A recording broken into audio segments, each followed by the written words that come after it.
You're live.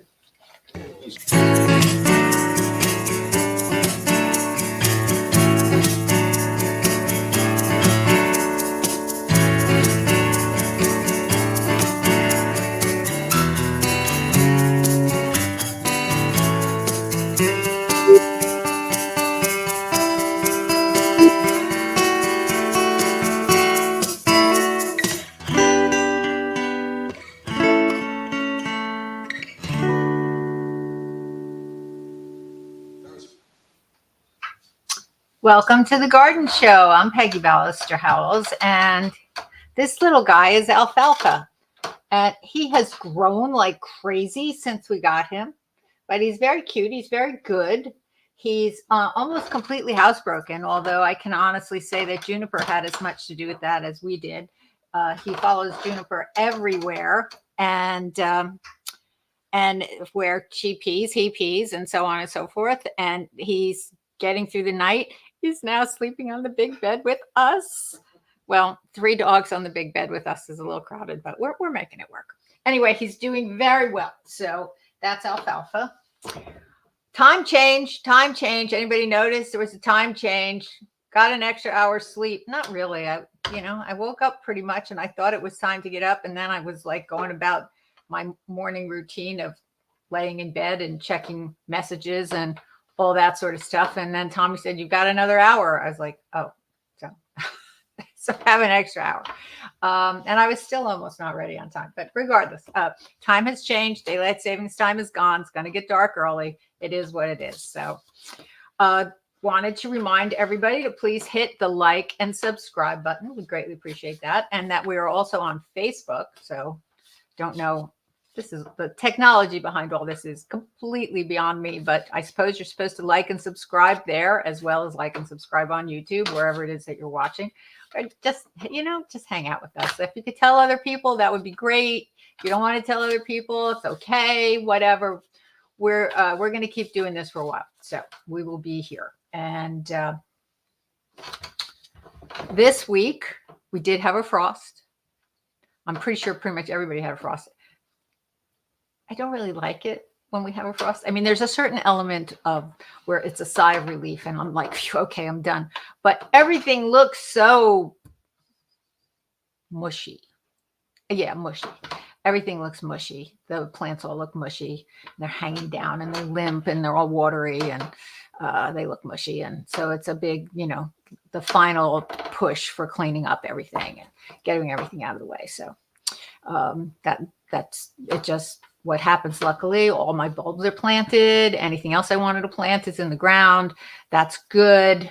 But we really need to finish cleaning up the vegetable garden and the banana plants. So that's really what I want to talk to you about. The banana plants. Can we go to the slides for the banana plants? The banana plants.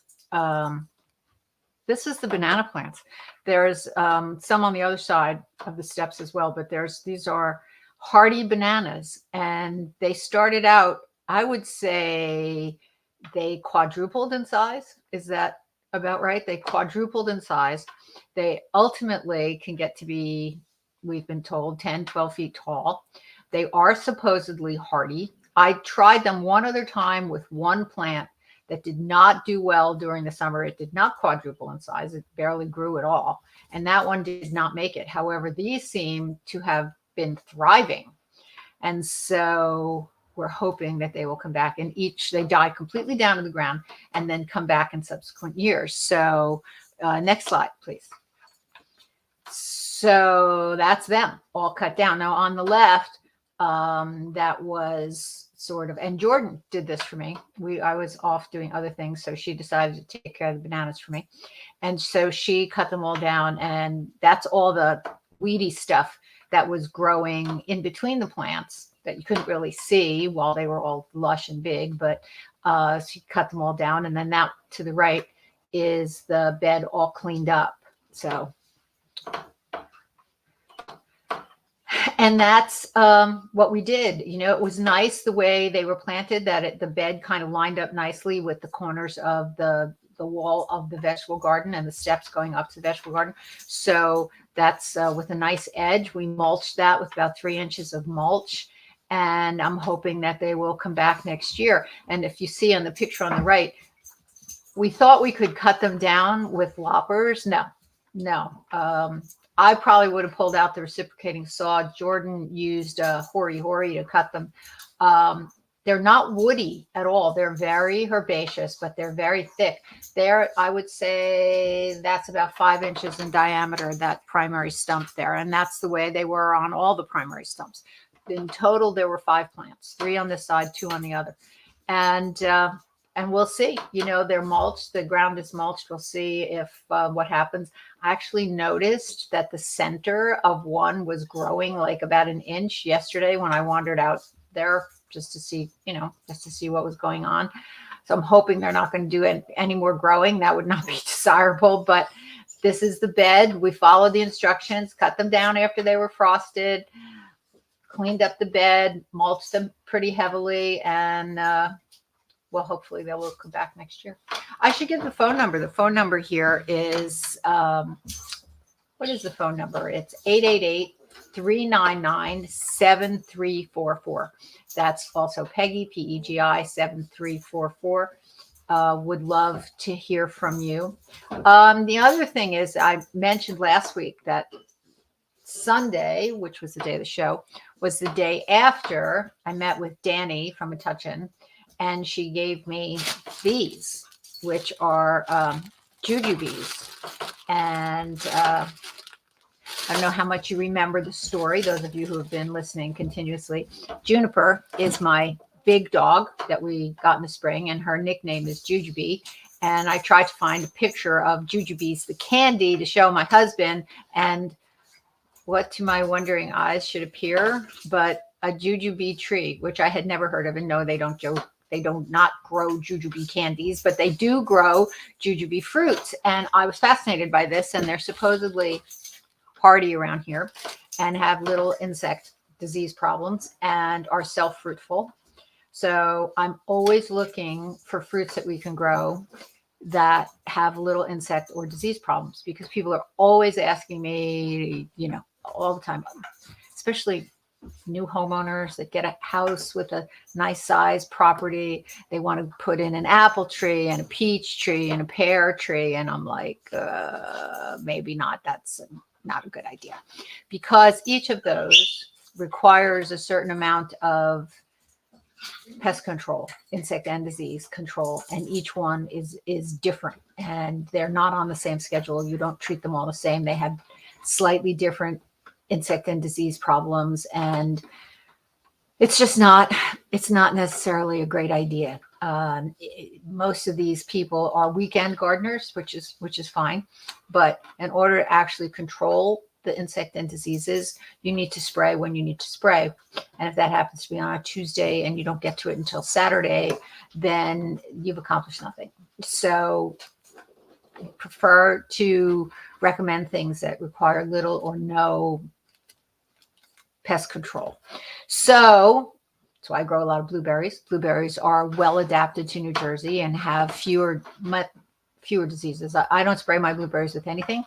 Please keep in mind that blueberries are native to New Jersey, and the entire blueberry industry was started by a woman named Elizabeth White. And so blueberries are very well adapted as a native plant to this environment, so they don't have a lot of problems. So I'm always looking for things. And this jujube, number one, it's self-fruitful, which means you don't need to. So, but I never tried them. I bought a tree. Tommy bought me a tree for my birthday. We planted the tree. And these are the fruits that Danny got me from California. So let's go to the slideshow that we called Weird Fruits, because that's what they are.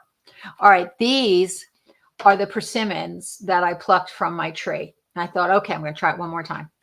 Have to at least, there's so many, and we had a frost. So I figured, okay, let me try them again. And I have to say, they weren't so bad. They were better than they were in the last several years that I've tried them. They were not super bitter. They didn't make my face wrinkle up. They were edible. I wouldn't say they were wonderful. I wouldn't spend money on buying them.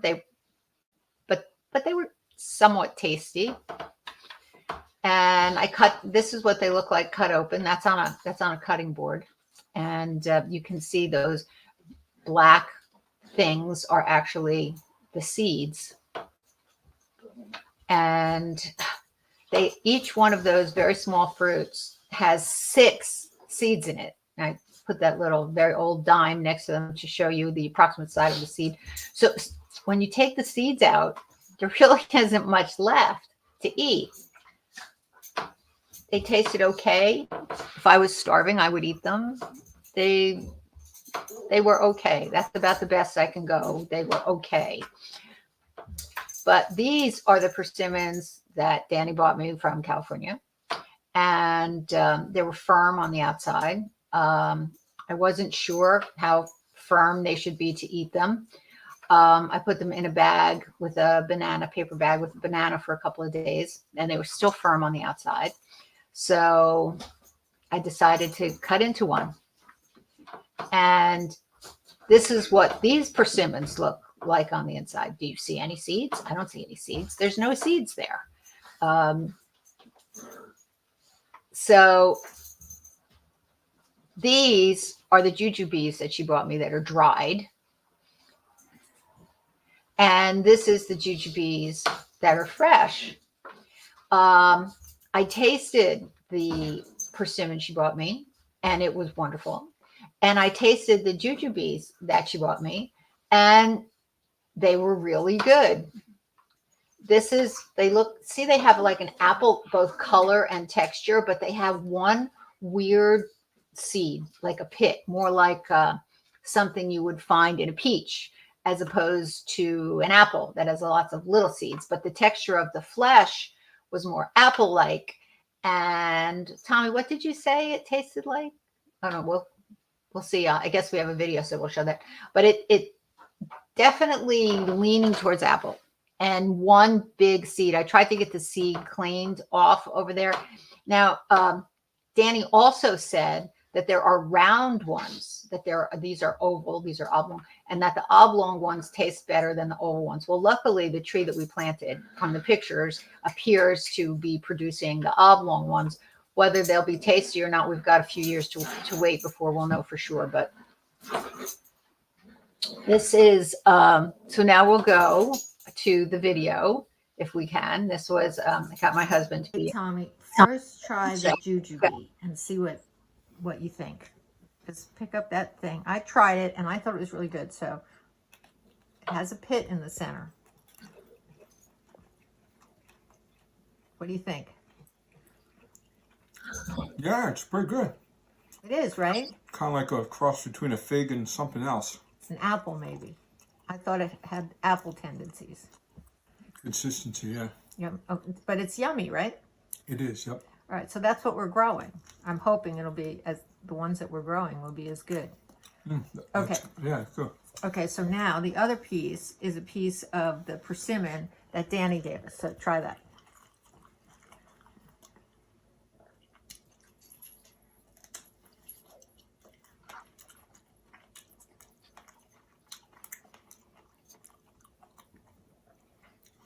That's pretty good too. Kind of cross between a cantaloupe and a mango. Okay, but you would encourage people to try these? Yes, I would. Okay, thank you. All right. So point is that we tried them both. Thank you to Danny. We tried them both. They were both very good. I've tried persimmons before. I don't know if Tommy's tried persimmons before. And there are different kinds of persimmons as well, but that was really good. But the thing is, can we go back to that slide where we cut the persimmon open? Because I don't understand how it works, because that persimmon had absolutely no seeds in it. I mean, I cut up the whole thing. There was no seed in the part that Tommy ate. There was no seeds. I cut it up into 6 pieces, just like there were 6 seeds in the persimmon from the backyard. I cut it into 6 pieces. There was not a seed anywhere to be found. So obviously they're propagated from cuttings, and that's how this variety is continued and produced, and the trees are sold through rooted cuttings or grafting of some kind, but it has no seeds at all. So I don't know if some will have seeds, but the one that we cut, not a seed in sight. So I thought that was kind of interesting and a little bit weird and tasty. And if I see them in the store, I will buy more and cut them up and see if they have seeds. But no seeds in that one, but they are yummy. And this is the time of year when persimmons are out. So if you see them in the stores, you want to grab them now because they have a very short period of time when they are available. All right. So can I give the phone number again? Can I do that? Okay. The number here is 888-399 Pegi, Pegi. That's 7344. And we appreciate you guys giving me a call. Probably we're all screwed up because of not hearing from people because the time change. Everybody's probably forgotten that we're still here. At least that's a definite possibility. But we are here. So if you have any questions, do give us a call. All right. So what should we talk about? Oh, let's talk about propagating the Mexican sunflowers because they are frosted out there. I haven't actually gone out and looked at them, but they are frosted. Or they would have been in that frost we had the other night. So I'm pretty sure they're out in the front of the house. I'm pretty sure that there's not going to be anything left. So I took cuttings, maybe 10 days ago, 2 weeks ago, something like that. So went outside and we took the cuttings and I love them. The beautiful purple flowers. I think they're lovely addition to the garden. And in their more tropical environment, they're actually considered invasive because they're perennial and they come back and they spread. But up here, they don't survive our winters. So they actually make a really good choice up here because they can be treated as an annual and you don't ever have to worry about them becoming invasive. And I've never seen them come up from seed either. So really not a problem. But this is, what we did. And we took the cuttings. We didn't go down too far, try to take a single branch that didn't have any side branches on it. And very important, if you look at the picture on the right, it's very important that you have at the bottom of the cutting is where you have a leaf node. That's a place where a leaf had been attached because those places where the leaves had been attached, those leaf nodes are chemically the most active part and the most likely where the new roots are going to generate from. So you want to make sure that you have a leaf node at the bottom of your cutting. Okay, and you also want to remove any flower shoots that are there and most of the leaves. So you see that cutting on the right, that's really what you want. Fairly, long stem, only a few leaves. And you want to stick it in water. And that's what we did. We stuck a bunch of them in that nice tall vase with a lot of water and not too many leaves. And that's really actually pretty important because if you have too many leaves with no roots, the leaves will wilt and the cutting will die. So you don't want to be trying to support too many leaves when you take the cuttings without any roots. So, and there it is. Those are all the different kinds of things that we're trying to propagate. I've got some interesting philodendrons there and some,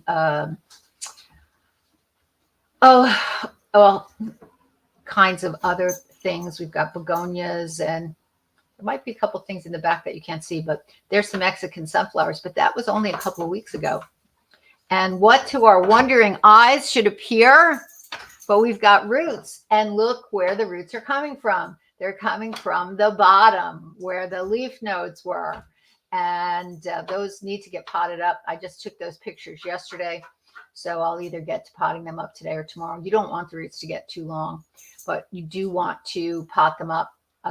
And they have been very successful in rooting. They root pretty easily. My biggest problem that I've had keeping them until next year is that they have a tendency to get mealybugs. My greenhouse is very crowded, and so the mealybugs tend to spread very quickly. So if you do this, just keep a real close eye on them and make sure that if they get mealybugs, that you deal with it very quickly. But they root easily, so just stick them in water. All right. Okay, so I think that's it. I will pot them up next week, and I'll, probably tomorrow. I'll pot them up tomorrow, and you can see how they look next week. So I'll be sure to show you that next week. So where is everybody? Oh, and we have dogs roughhousing in the background. So if you hear any of that, I apologize, but they're up here keeping us company. So let me give the phone number again.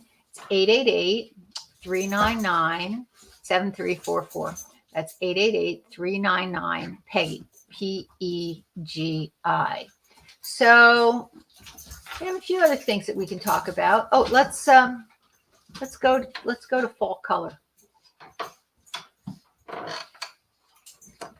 This is probably one of my absolute favorite fall color plants, and I'm a little disappointed.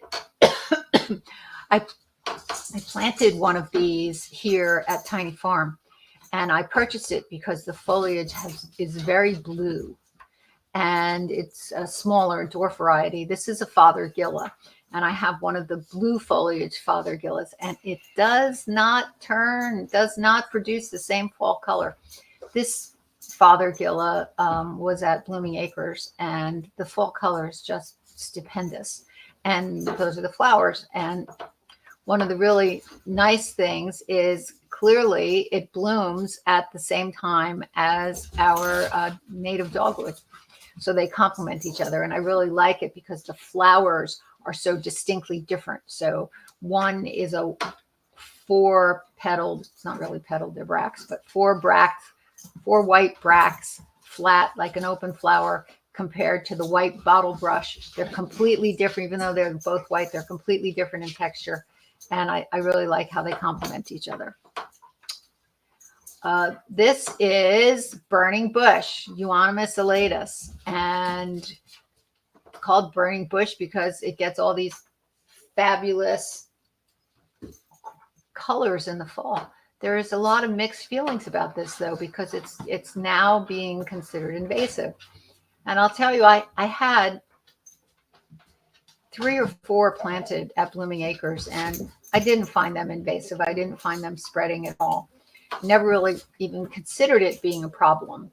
But we moved to Tiny Farm, and they are all over the woods because we have woods in the back. They are all over the woods, and they just keep popping up. So these pictures we're going to hold off on. We'll talk about these in just a minute, but we're going to go to the phones right now. So who have we got? Can we go to Piscataway and have a little chat with Nancy? Good morning, Nancy. How are you? Good morning, Peggy. I'm well. How are you? I think I'm pretty good. But, although everything is a little shaky here this morning because all 3 dogs are up here and they're running around crazy, and they've almost pulled my headphones off once and knocked the light down. But they're having fun, and they're being very entertaining, sort of. So, how are things with you? Things are good. Things are, they're good. So, but I have a question about an indoor plant. Okay. I have a huge monstera. It didn't start out huge, but it's become huge, and it's in my living room, and we don't have a huge living room. And I wanted to know, is it okay to prune that to make it smaller? I mean, I know it's desirable to have this big, beautiful monstera, but it's like taking over like a giant.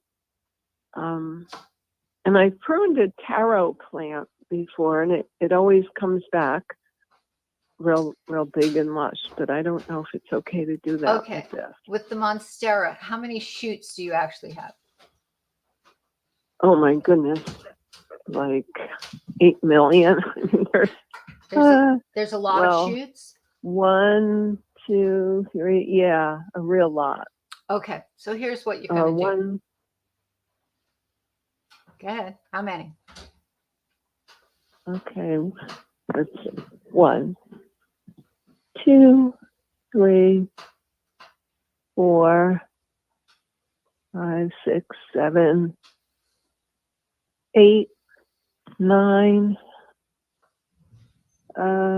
about 9 or 10. Okay, perfect. So you're going to take the 3 longest shoots and you're going to cut them way back, not to the ground. Okay. You want to leave at least 1, preferably 2 leaf nodes at the base. Okay. Okay. The longest ones are also real thick stems, like shoots. Okay. That's what you. But yeah. you want to Okay. take the longest ones and cut them way Okay. back, but you want to leave a couple leaf nodes because just like as I was saying with the Mexican petunia, the leaf node is where you're going to get the roots. The leaf node is where you're going to get the new shoot sprouting also. Leaf nodes are very busy places. They are like little tiny miniature factories going on in there. Okay, we're going to go in root production now, guys. Let's produce some roots. Okay, no. We're going to go into leaf production here. We're going to send out a shoot. It depends on the situation, what's needed. But that's where it all happens. It all happens at the leaf node. So that's why you want to leave a couple leaf nodes to make sure that you have something to resprout. So that's what you do. You take the 3 longest ones because you've got 9 or 10. So that's only a third, which is almost ideal. To prune a third off of anything is like kind of a standard rule, right? You prune a third, no more than a third. So you take 3 of the longest branches, cut them back, leave a couple of leaf nodes. Take the pieces that you cut off and try to root them. I'm not sure how long they're going to be. You may just want to take the tip. We're going to go back to the same thing. Make sure the bottom of whatever cutting you are going to try to root has a leaf node at the bottom of the cutting. And if it's long enough, you can get several cuttings as long as you have a leaf node at the bottom of the cutting. You want to have 1 or 2 healthy leaves per cutting. Again, depending on how long the cutting is you'll be able to figure out how many actual pieces you can get. And you do that with all 3 that you remove and just stick them in water and see what you've got. They may do nothing, but they may root. Then you could give them away. You can bring them to the plant exchange next year, or give them to friends, or keep them around. And if you decide that you like the young one that you just started better than the big monster one that's taking over your living room, you can start over. Either way. So you do that and you keep an eye on it and you see how it's growing. And when those 3 that you cut send out new shoots and look viable and have leaves and are, beginning to look somewhat robust, then you can take 3 more and cut them back if you want to, if it's still too big. And if it's not, if you like the size it is, then just leave it. And when it gets too big down the road, then you take 3 of the branches that you didn't cut and cut them. And you can do it, as often as you need to. But the thing that I really discourage people from doing is wrapping the long ones around the pot. Really discourage people from doing that if they get long, because what happens is you've got all that healthy new growth at the end, but you can end up with a significant amount of ugly naked stem further back, and you really don't want that. So if you do it, take the approach that I just said, and you just cut a third of them back and let them resprout, it'll still look good because you'll have the other 6 branches that are healthy. And then they'll resprout because you haven't cut them back too far. And you'll have all the rest of the plant there photosynthesizing and looking good to provide energy to encourage the resprouting of the ones that you cut. So you should be good. And you may get a whole bunch of extra plants out of it. Or if you don't, I would try to root them just to be on the safe side as a backup. I would try to do that. But if you get the regeneration you're looking for and you don't care, and then you can throw them away down the road. But I would try to root them just to give you a backup plan. Yeah. Okay. It's scary, but I'm going to do it. I mean, I did it with the Moses in the cradle or in the basket plant. I called a long time ago about that because it was real leggy, and you told me, how to cut it back, and I was so like, oh no, this is scary, and I did in the beginning. It didn't look great, but now it looks really, really good. So It's really interesting. it's Of scary all, to do this. Nancy, it's real of all the plants in the world that you could have brought up, that you just brought up a Moses in the cradle. Because Yeah. we have very, very dear friends that came over. We got takeout Chinese last night and sat around and, talked like for hours as old friends do. And they're moving to Florida, which is a little bit breaking my heart, but I'm happy for them because it's what they want. So this is good for them. But years ago, I gave her a Moses in the cradle in a little 3-inch pot. It was a little cute Moses in the cradle. She's a very capable person, but not great with plants. And to her disadvantage, the house that she lived in did not have a lot of brilliant sunny windows. Adorable little house, but not a lot of big, brilliant sunny windows. And Moses in the cradle, do best with some sun. So she asked me if I would take the plant back because she sold her house. She's going to be between houses for about a month, living at a friend's house before she moves to Florida. So manipulating this plant now is, kind of cumbersome. And she didn't know anybody else to give it to. Nancy, she brought me this plant that's probably close to 3 feet across. It's huge. Wow. It's got multiple stems. I guess all the green thumb that she had went into this plant because it is drop dead gorgeous and huge. Wow. It's enormous. I have no idea what I'm going to do with it. I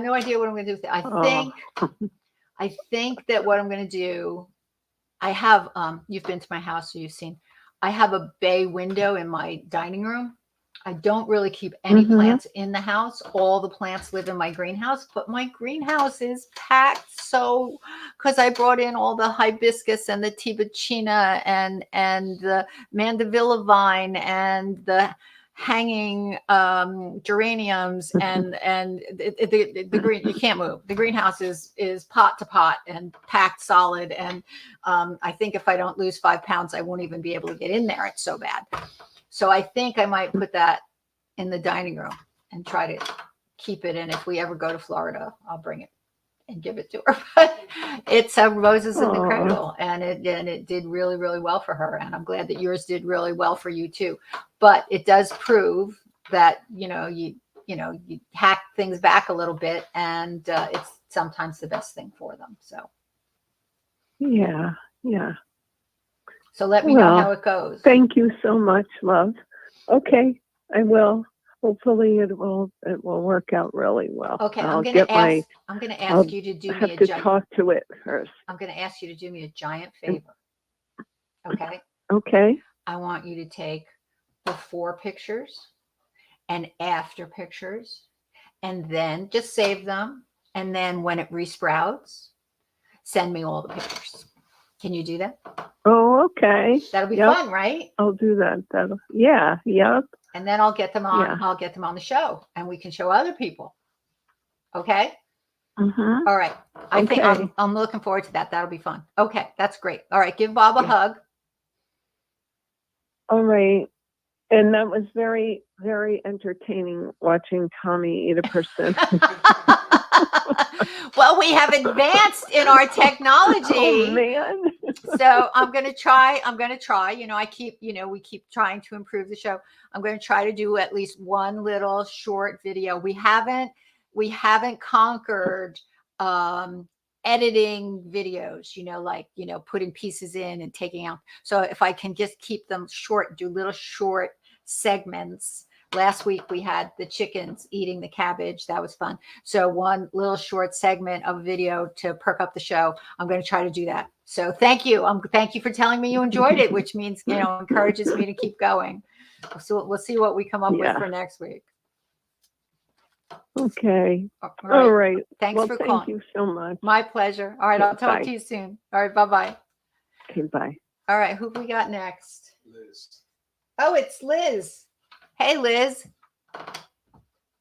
Hi, Peggy. How you doing? Very good. I wanted to comment about persimmons.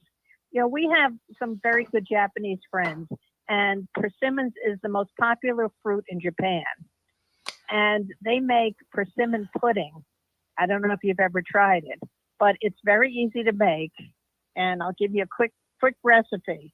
It's 3 persimmons, 6.7 ounces of milk, a little sugar to taste, and a little vanilla. You eliminate the seeds and the skin. You chop it up in a blender or food processor. Add the other ingredients, and pour it into ramekins and refrigerate it. And that's it. Oh my, that sounds great. That sounds Yeah. really good. I only have 1 persimmon left, but they're in the store. We're gonna have to try that. Okay, you and I might have to try that together. We may have to investigate that. Okay. But you know, So I hope Danny's listening, because she is my, persimmon queen, and she knows all about persimmons, and there's so many different kinds. I wonder if she knows about this. And the reason that I ask is there are different kinds of persimmons. I know this. There's the ones that you eat that are firm, which is the kind that she gave me. Those are firm. And then there's a kind that you eat that are more soft. And I wonder if it makes a difference for making pudding. I wouldn't want to use the wrong one. And they're both out at this time of year. But this is very exciting. Well, the recipe that I found said you could use soft and medium hard ones, Okay. So I guess you can mix it all together. And it said the best ratio of persimmon to milk is about 2 to 1. So it's a pretty easy recipe. And you don't need pectin or anything. It's just the milk does the trick. Yeah, the pectin must be naturally occurring in the persimmon. Like apples have a lot of pectin. So I wonder, well, we definitely have to try that. Since Mighty Fine has stopped making butterscotch pudding, which is true. I wrote to the company and they wrote me back. Mighty Fine no longer makes butterscotch pudding, which I think that we should have a revolt over that. I think that's terrible. That's a crime. It is. It's terrible. Very disturbing. So we'll have to investigate this. I've looked up recipes for trying to make butterscotch pudding, and they are so complex. Too hard. They're very difficult. So this might be our go-to pudding recipe. All right, we got to try that. Well, thank you for sharing that. I really appreciate it. Next time I go to the store, I'm going to look for persimmons. We're going to give it a whirl. Sounds good. See you then. All right. Thanks for calling. Bye. All right. Bye-bye now. Now, is Danny going to call and give us more information about this? Because she is, without question, my persimmon queen. She knows more about persimmons. She knows a lot about persimmons. Just really kind of amazing. So she is Asian. And yes, the persimmons, there are Asian persimmons. And that's part of all the different kinds. Certainly, they're way better than that stupid tree you've got in the backyard that's got all those seeds in it. And you could sort of eat them. I mean, if you were starving to death, you could eat them, but they weren't. And I am honest, this year they tasted better than they have in the past. Before, I just spit them out. This year, they definitely tasted a little better. And I don't know what the difference is because, I've waited till they were frosted before, and I've, had them on the shelf and waited for them to ripen on the shelf, and tried everything, all the suggestions that different people have given me to try to get them to taste better. I've tried, but this year they just tasted better, at least not poisonous, but all those seeds, what's the point? So anyway, maybe Danny will call and give us some more information. All right. So we're going to go back to the phones. We're going to go up to Scotch Plains, and we're going to have a little chat with my good buddy, Chris. Hey, Chris, how you doing? Good morning, Peggy. It's a nice day today. Glad It it's not is. It's raining. beautiful out. Absolutely. Beautiful weather to be outside. So I was just going to mention something that has done well in the backyard, and that is toad lily. I think it's called Tricteris. Not a big thing, not showy like a petunia or a marigold, kind of subtle flowers. But it looks nice in the shade, especially when nothing else is blooming. I think it's Tricertus. I think that's how you say it. I could be wrong. And it's Tricertus You're probably right. Hirta, Hirta, and what that means. It's hairy toad lily is what they're called. Ah, And Chris, you have touched upon one of my favorites. I love hairy toad lilies. They're wonderful. I never really grew them at Blooming Acres because Blooming Acres was, 10 acres of blazing sun and very few shady spots. I really need to get some for Tiny Farm.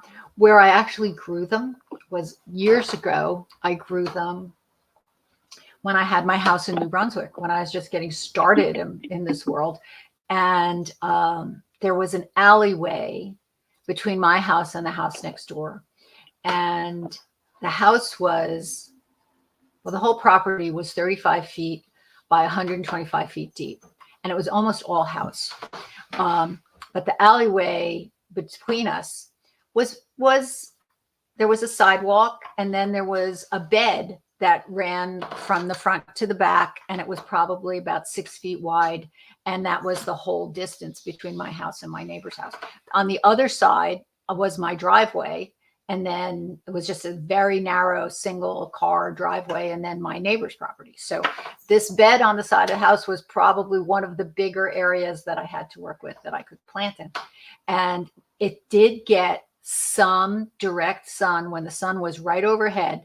It got maybe an hour a day of direct sun. And I had so many toad lilies in there. And they bloom at this time of year, which, I'm always looking for things that bloom at this time of year. And the flowers are not large, but they are so intricate. Okay, next week I'm gonna get a whole bunch of pictures of toad lilies, and I will show them so other people know. And if you have any pictures of toad lilies that you want to share with me, send them, and I'll put them in there too. But yes, I hadn't thought about them in a while, but they're spectacular, and they're kind of tall, not real tall. I mean tall. Mhm. They're not like Maximilian sunflowers, but they tend to be kind of tall and narrow. They're not real bushy plants, and then they have like this long spike of these. How would you describe them? They're like polka dotted, right? I mean, were yours like speckled in different colors? They're very intricate. They elegant. They make you want to sort of like stop and look at them. Again, they're not big, they're not showy. It's not like a dahlia or a sunflower, but they're pretty, and they grow where a lot of other things don't grow, and they're just very nice. I wouldn't have a property full of toad lilies, but something to add to everything. I think it's a nice compliment, though. And they tolerate shade. So here's the things. Yes, They're perennial, right? They're very shade tolerant. And they bloom. And they bloom at the time of year when the rest of the world is going to sleep. These are things that are very special. absolutely. So I'm so glad you brought them up. I hadn't thought about them, but this is the time of year. Next, that's gonna be one of the things I do this week. I'll put together a slideshow on toad lilies, but you got to send me some pictures, okay? Can you do that? Okay. I don't know if I have any pictures at this point. I do have a source, and I did get them at the farm at Green Village, and they have a pretty good variety. The plants look nice and healthy and robust. So I got them, I think, around the 4th of July sale when they were like 20% off. But no, they've done very well for me over the years. Well, if they're blooming now, you could take a couple pictures, possibly. Okay, I'll see what I can I can do. The other thing is if I could make a contribution to fruits and berries and things like that. There's something that I have growing in the garden. It's like a primocane blackberry. So it blooms in the spring and or produces in like spring, early summer, and also into the fall. Up until the time we got a frost, I was actually getting brand new viable blackberries that tasted very good. So the variety was called Primark Freedom. It was a thornless variety. You need to stake them and not really trellis them, but support them to a degree. But if you pull them off at like a 5-foot height, they're manageable and good flavor, good productivity. They started blooming early around raspberry time, and dipped a little bit in the middle of the summer and then they came back. But, you know, that was something nice. The only problem that I had with that was, you know, some birds occasionally, but, you know, that was something worthy of considering then. Okay, a couple questions, Chris. You said that they were Mhm. thornless blackberries. Is that correct? Thornless blackberry. Yeah, okay. Okay, so that means they don't have thorns, which is good because I have blackberries and oh, they are vicious. They make you drip blood if you want to pick Yeah, them. I have scars on my on my body from blackberry picking, but these are completely thornless, no thorns whatsoever. Okay, and that also means, so number one, they're blackberries. Number two, they're thornless blackberries. Number three, Mhm. they seem to be ever bearing because you're Yeah, they're it's a primocane or primocane, but they produce early in the season and then they produce later in the season as well. So you Right. get two crops. And this year, with the season being extended with the delayed frost, I think we just got our first frost a couple of days ago. They were flowering and blooming, and again, the quality of fruit was good. We weren't. It wasn't, you know, like something was deteriorating. They were, you know, productive and very flavorful. So where did you get these beauties? Oh God, they're relative. I mean, if you just Google blackberries Primark Freedom, I think they're relatively readily available. I might have gotten mine from One Green World or Edible Landscape, but I think if you look around, they're out there at any rate. Okay, so they're called Primark Freedom. Yes. Tommy, can you make a note of that, please? Art, All right. yeah, Art refers to Arkansas, so apparently they do a lot of blackberry, just the way Rutgers did a lot of breeding of asparagus. Arkansas is big into breeding blackberries. Okay. We will look into this. Another thing for us to look into. All right, Chris. You're giving me some projects to work on. Two other thoughts at all or not? No, go for it. Go ahead. Okay. So the deer like these a lot, but there are different varieties of mulberries that you can grow. One that's really popular is something called Illinois Everbearing, and they're grown specifically for eating. So they have good fruiting qualities, they taste good, and they also, I don't know if they're everbearing, but they tend to fruit longer than the average mulberry. Wait, Chris. You're talking about varieties of mulberry that are grown for harvest? Yes. You are aware of varieties of mulberries that are sold to be harvested. Right. How did I not know this? How did I not know that these existed? I don't know. Mulberries, well, there's a lot of history about mulberries. There's the red mulberry is native, and I love red mulberries. And do you know why we have white mulberries? Do you know about the whole white mulberry thing? The silkworm industry? Yes, so we have white mulberries because of the silkworm industry. And I love to eat mulberries. The problem with mulberries has always been the little tiny stem on the mulberries that makes them very annoying to eat because the stem doesn't come off. You can't, it's not like a raspberry or a grape where you can, pluck it and there's no stem. The stems are very annoying. How are the stems on these varieties that you're talking about? They're annoying. They are. Okay, so they're still annoying. Okay. Yeah, well, no, but I mean, they're bred for flavor, for size, for eating quality, and also for producing over a period of time. So rather than just getting a flush of mulberries in whenever they come out in early June or mid-June, these tend to bear over a longer period of time. Okay, all right. So more questions, Chris. Are they tree-like or shrub-like? How do they grow? You can get different types. I'll give you the name of a catalog. It's called One Green World. And that is a catalog. It's a website. They have a variety of different mulberries. A lot of the mulberries are from overseas, but unfortunately, they're not winter hardy in New Jersey. But there are still some mulberries that are, certainly winter hardy here, and you can have a variety to get.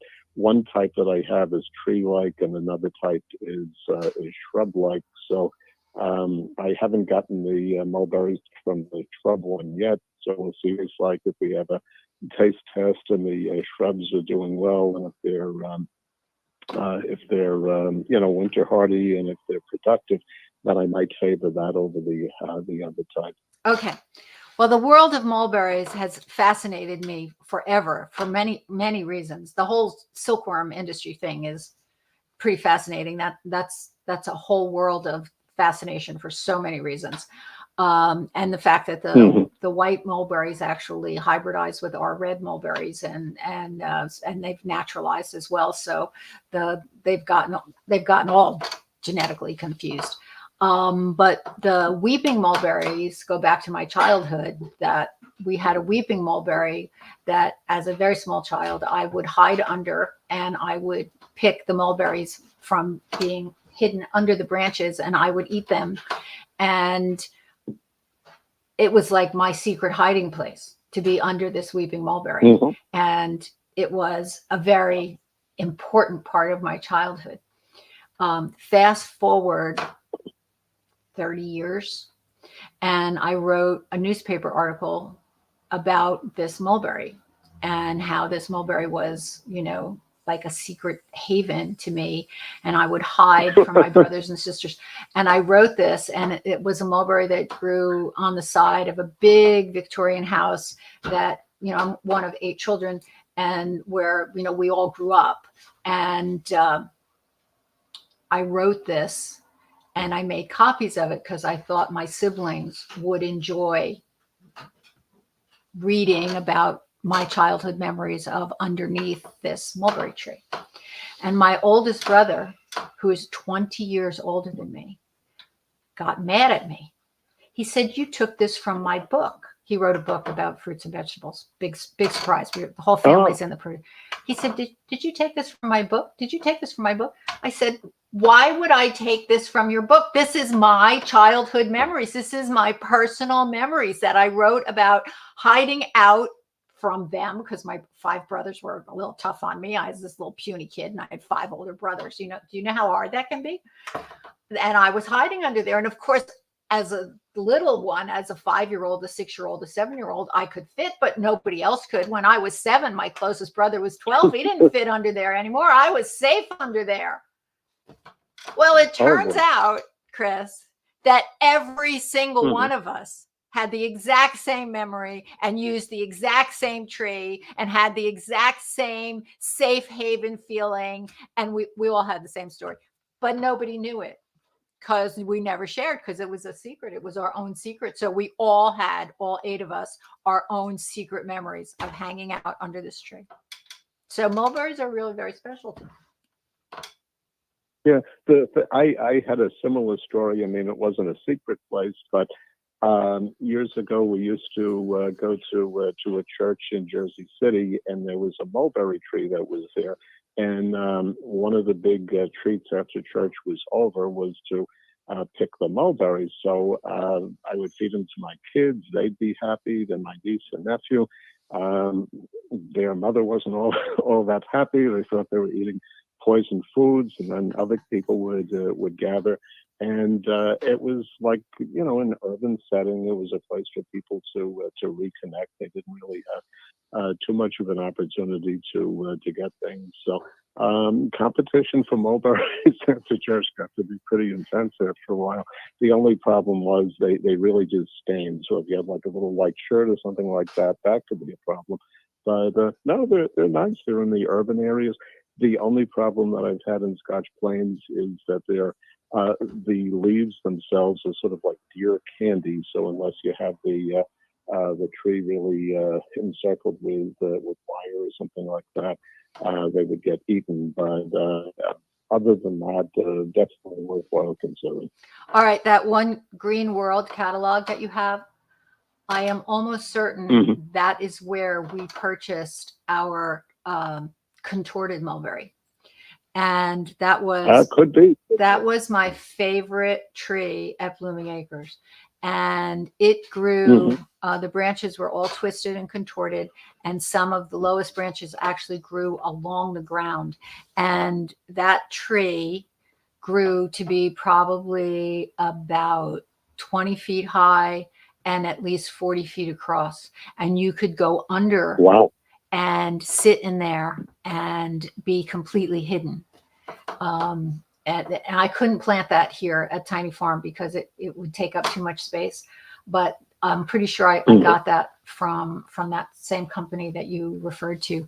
And that was my favorite tree. It was the coolest tree that you could have. Just, you could just go under there and hang out, and you would be, so that was my adult version of the weeping mulberry. It wasn't a weeping mulberry. It was a contorted mulberry, but because I wouldn't fit under a weeping mulberry, but I fit under this contorted one. So mulberries are very near and dear to my heart. So I'm gonna look into, because as I said, I'm always looking for fruits that people can grow that don't require a lot of pesticides. So I will look into that.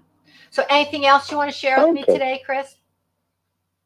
I think that's more than enough. Thank Well, you, we had Peggy. fun. Okay. Well done.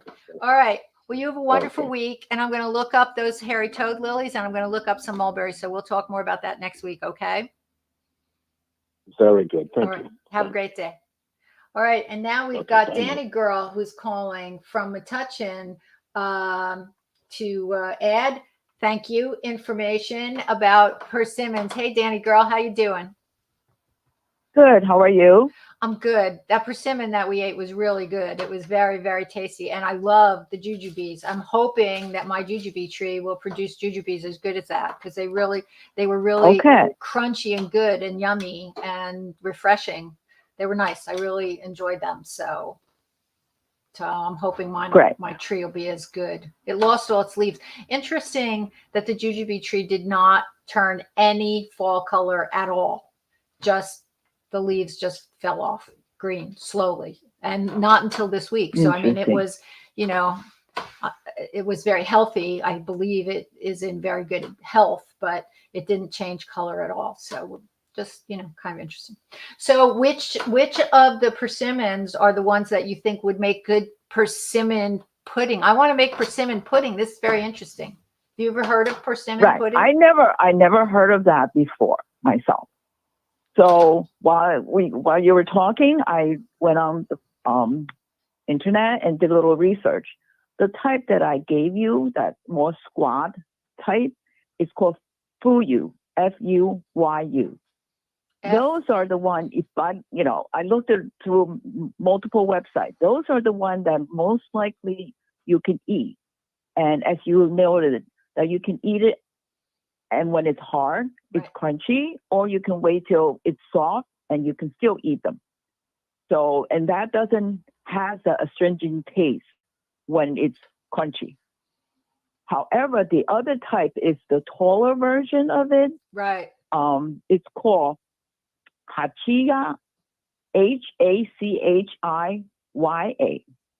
That they say they usually reverted for drying, because it's more stringy and has that astringent taste if it's not fully ripe. Okay. So that's why if you the hachia is the one that you use to for drying. And I think that if you let that ripen, that's the one probably has a lot more pectin. That will be a better candidate to make the pudding with. All right. Well, we got to do this. I mean, there's no question. We have to try this. It just we have to investigate. And yes. I think for my recollection, as I was growing up, I had seen seeds on both varieties, but like you said, recently the ones that I had since I've been here, I haven't seen many seeds at all. That one that I cut open that I shared with Tommy, I mean, not one seed. There was not one seed in the whole thing. No. How do they reproduce if there's no seeds? I don't know. That So I don't know. it would have to be So from the one- cuttings. It would have to be from cuttings or Something else. graftings and that sort of thing. All right. Right. And then the one type of tree you have in your yard is called American persimmons. Yeah. And if you look at the description, that says nothing about eating them as it is, as a fruit, but you use to make jam, you use to make other things with. Well, I'll tell you, the ones that I've got, there's nothing, after you take the seeds out, there's practically nothing left. There's like one bite of flesh after you Right. take the seeds out. Right. So, I Right. mean, you saw So this. I don't know, but that's what the description described, and the picture looked just like yours, really small and round, like a small size of the plum. Right, exactly. So I wonder Right. if mine were So that's- actually, when you think of, well, you've seen the picture, all the fruits that are on that tree and all the Right, seeds right. that are in those fruits, obviously, and they're native. So reproducing on their own is not out of the question for sure. And I'm wondering if they were just volunteers in my yard a long time ago. You know, I don't think Correct. that Mrs. Lang, that was her name, right? Mrs. Lang, who was an avid gardener and lived here for 75 years. I don't know that she would have planted varieties that produced such pitiful fruits. So I'm guessing Right. that and she knew what they were, so she let them stay. That's what I'm guessing.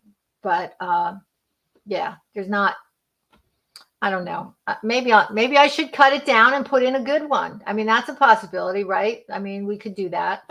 Cut down the Right. weird one and then put in a good one. Yeah, a fuyu. Yeah. Are the fuyus hardy around here? Do you know, Danny? Are the fuyus hardy? Yes. That's the one that I have, and then that's the one that you saw. Remember when you used to travel from WCTC on your way home? Yes, that magnificent one. Yes. They had to be, yeah. And I know somebody in Metuchen also has fuyu in their front yard that I walk by from time to time. All right. Well, we've got a few things that we need to investigate.